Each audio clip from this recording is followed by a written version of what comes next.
Olá, um bom dia para você.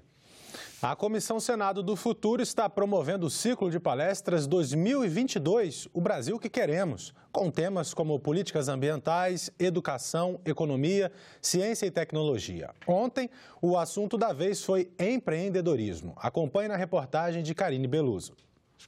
O Brasil é um dos países mais empreendedores do mundo, de acordo com o programa de pesquisa GEM, que estuda 59 nações. De 2012 a 2017, foram calculados, em média, mais de 600 mil novos negócios por ano. E em relação aos microempreendedores individuais, eles já somam mais de 1,5 milhão de registros. Nós temos 6 milhões de empresas no Brasil, né? A grande maioria são empresas pequenas, são microempresas, com menos de 20 funcionários. Nos países desenvolvidos, a gente tem um percentual de empreendedor por oportunidade na ordem de 80%, ou seja, se ele tem outras opções, né? Se ele não quiser empreender, ele tem emprego. Mas como será o cenário do empreendedorismo no país quando completarmos 200 anos de independência? Esse foi o tema da audiência da Comissão Senado do Futuro nesta quinta-feira. Está atuando nas áreas onde o jovem enxerga a maior perspectiva, né? A tecnologia da informação é uma das áreas que cresce muito. A área de equipamentos e instrumentação vem crescendo, mas obviamente nós temos um espaço muito grande nas áreas da saúde e nas áreas da educação. E no quesito inovação, a pesquisa GEM mostra que o Brasil não vai bem em comparação com África do Sul, Alemanha, China, Estados Unidos, Índia e México. Os percentuais do Brasil são menores do que dos outros países. Ou seja, nesses 4 indicadores ligados à inovação, né, você tem um desempenho ruim do nosso país, infelizmente. Mas também há pontos positivos no Brasil. Nós temos, para fechar, temos 3 elementos importantes. Uma grande população, grande tamanho, grande economia. Sabe quantos países tem isso no mundo? 5 países. Entendeu? Sabe o que isso significa? Que nós não vamos ser descartáveis nunca. Descartável não é o termo que eu estava querendo usar. Ignorados, nunca, não tem como. Os especialistas acreditam que o microempreendedorismo é o que mais contribui para o desenvolvimento. Eu não tenho dúvida que do empreendedorismo individual nascem as grandes corporações. É sempre assim. Tudo começa com uma ideia, com uma mente. Mudanças no recolhimento do ISS para aplicativos de transportes, incentivos para quem contratar pessoas com mais de 55 anos e projetos sobre pagamento de despesas por presos. Esses foram alguns dos temas que movimentaram a semana aqui no Senado. Vamos conversar então com a jornalista Sheila Assunção, da Agência Senado, que traz para a gente mais detalhes sobre os últimos dias aqui nessa casa. Bom dia, Sheila. Bom dia. A divulgação dos números do Atlas da Violência de 2018, mostrando que o Brasil chegou à taxa de 30 assassinatos por 100 mil habitantes em 2016, repercutiu não só nos discursos, mas no trabalho das comissões.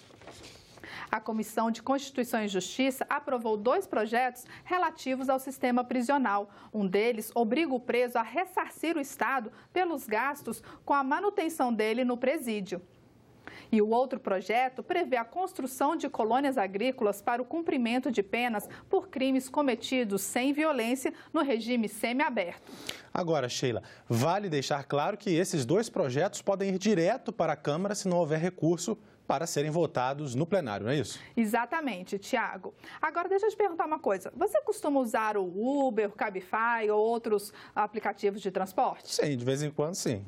Pois o Senado aprovou, na terça-feira, um projeto que mexe com as empresas de aplicativos de transporte.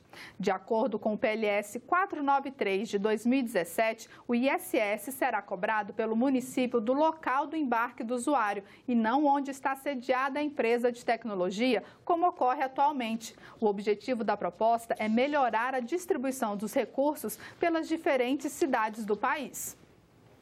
Agora o projeto será examinado pela Câmara dos Deputados.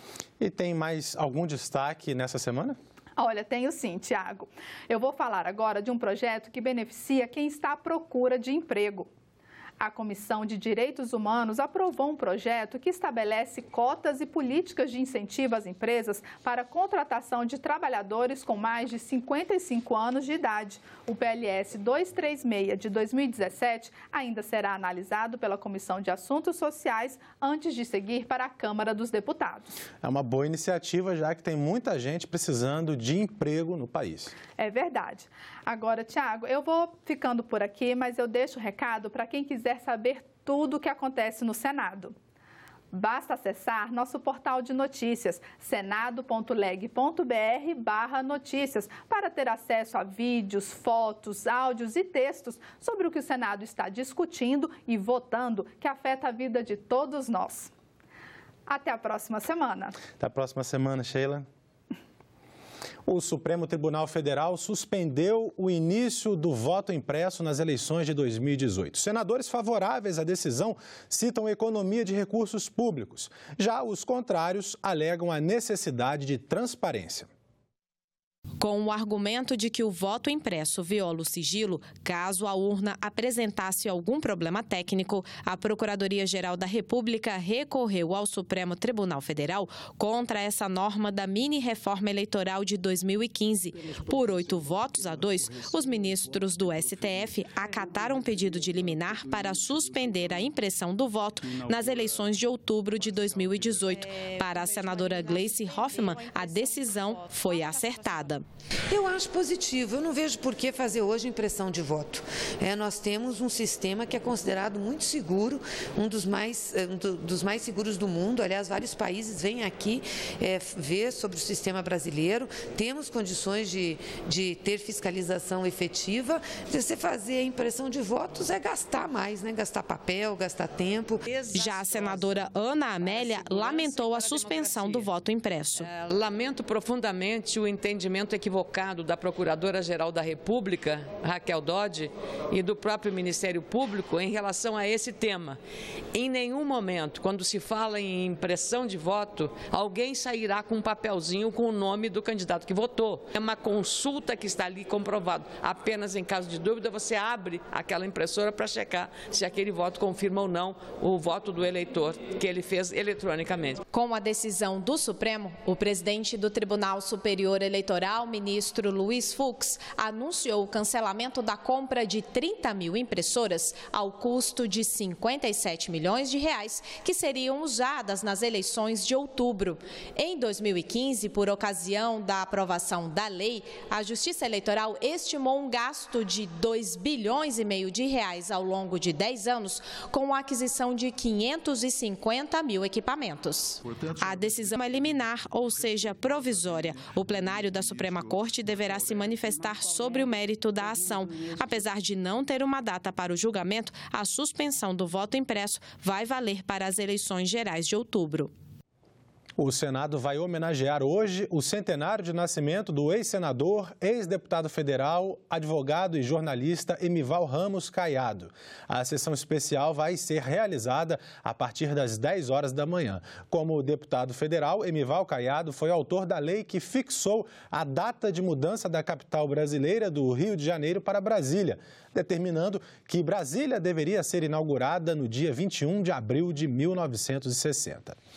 Além disso, Emival foi relator dos principais projetos que estruturaram Brasília no final dos anos 50, auxiliando também o presidente Juscelino Kubitschek a articular e aprovar a mudança da capital. A homenagem foi requerida pelo senador Vicentinho Alves. Essa semana comemoramos o Dia Mundial do Meio Ambiente. É um bom momento para pensarmos sobre como poluir menos o planeta. E um tipo de poluição ambiental pouco falado é a sonora, que vem prejudicando os ouvidos e a paz de muita gente. Poluição ambiental. Você logo pensa em fumaça e lixo nos rios? Ou também vem à sua mente o excesso de propagandas e placas nas ruas? Muita gente nem para pensar que o volume alto dos ruídos urbanos também é um tipo de poluição.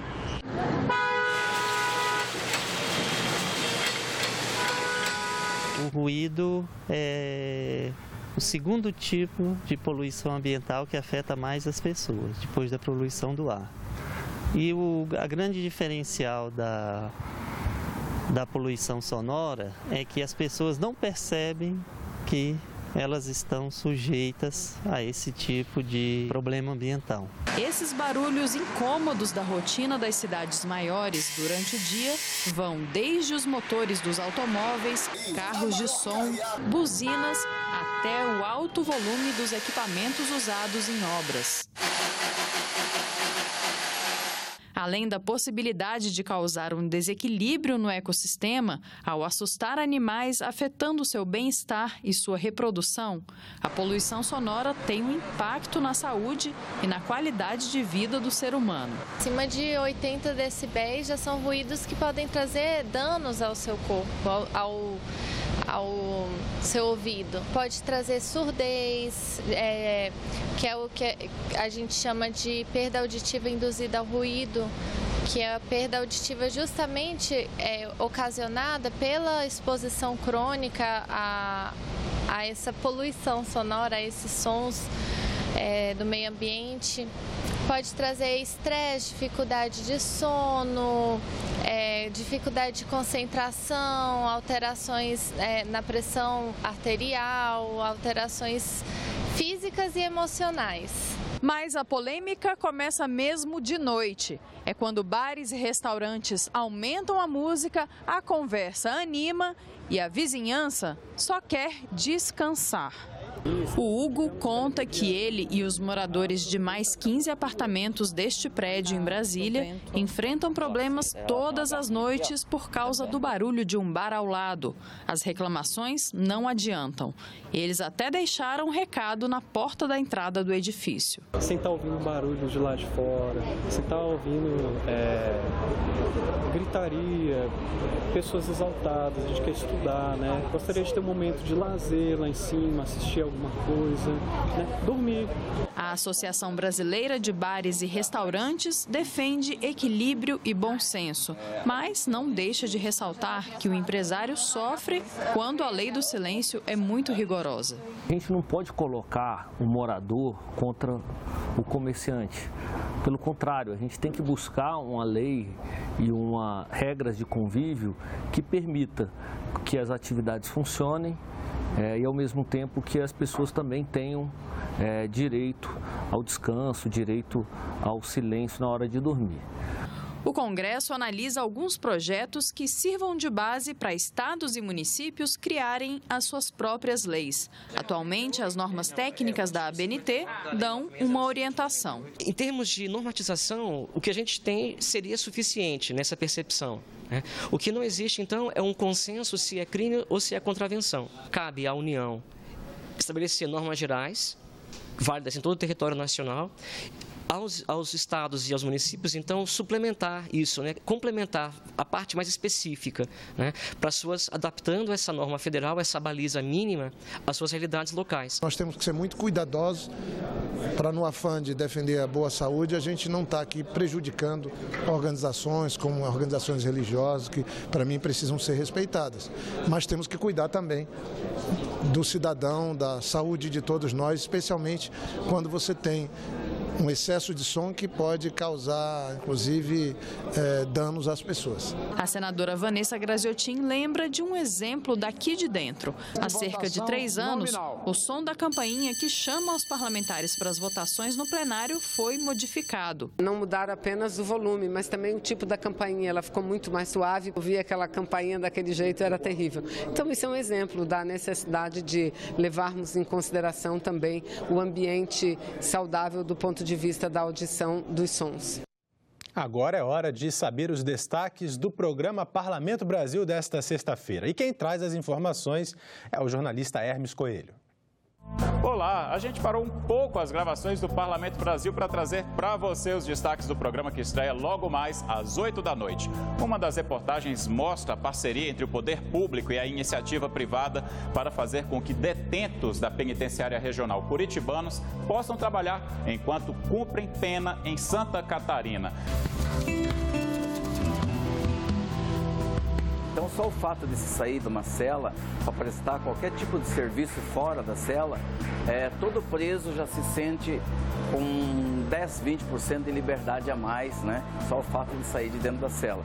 Então é muito importante que todos tenham a oportunidade de poder trabalhar. Você também vai ver os esforços das entidades que representam pessoas que têm doenças raras em conseguir medicamentos para a rede pública. E quando o medicamento não chega ou chega tarde demais? Ali na primeira reportagem, ali é o Lucas, irmão do Matheus, de MPS. O Matheus morreu esperando o medicamento chegar. E é isso que acontece, aqui são os óbitos, quando o medicamento não chega ou chega tarde demais. Em uma reportagem especial da TV Senado, você vai conhecer a tentativa de mudar uma cultura antiga no Brasil, porque só as mulheres fazem a maior parte dos trabalhos domésticos. Na casa do Rodrigo e da Valesca, não tem essa de um trabalhar mais que o outro, não. Casados há 5 anos, os dois trabalham fora e dividem igualmente todas as tarefas de casa. Meu marido faz tudo que eu faço em casa, exatamente igual. Coloca ela para dormir, dá banho nela, troca a fralda dela, a gente faz tudo dividido por igual. E no quadro Vitrine, você vai conhecer o documentário que inspirou a criação de um projeto de lei que pode transformar as vidas das pessoas que abusam das esposas e também das mulheres que são vítimas desses maridos abusivos. O personagem José do documentário De Volta para Casa foi um dos poucos homens que se libertaram da violência e reconstruíram suas famílias. A chance do agressor foi por causa do projeto de recuperação realizado em 2013. O que ele me relatou no filme, isso está no filme, ele disse que na primeira vez ele falou, passa rápido, vou ficar aqui algumas semanas e tal. Não mudou, mas ele falou que depois, com mais tempo na prisão, ele realmente refletiu que aquela vida não era para ele. Não perca o Parlamento Brasil, aqui na TV Senado. Ficamos por aqui. Você pode rever as reportagens desta edição na nossa página na internet, senado.leg.br/tv. Muito obrigado pela sua companhia e continue sintonizado aqui na TV Senado.